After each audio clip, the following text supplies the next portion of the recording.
Meu nome é Francisco Iglesias, sou da Associação Potiguar Amigos da Natureza, do Rio Grande do Norte.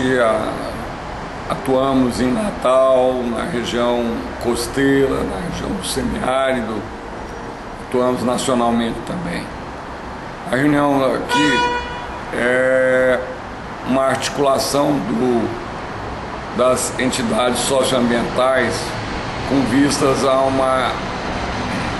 uma intervenção maior na cúpula dos povos, o evento da sociedade civil paralelo a Rio +20, que é o evento governamental, e é uma tentativa boa, está dando certo, de influenciar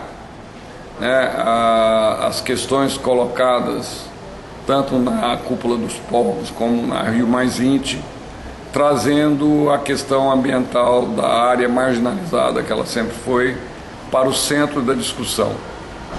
Sem natureza, os seres humanos não existem, porque nós somos natureza, nós fazemos parte dela.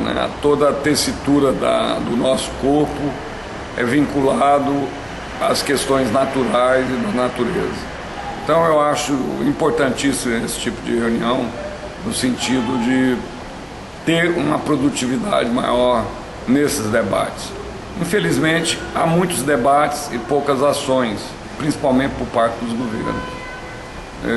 Desde a Rio 92, que eu participei pessoalmente, inclusive fui membro da coordenação do Fórum, do FBONS, do Fórum Brasileiro de ONGs, que teve um papel preponderante. Ele era o GA da época, o comitê de facilitador da Rio 92, e na realidade os governos, em 20 anos aí, uma letargia completa com a questão ambiental.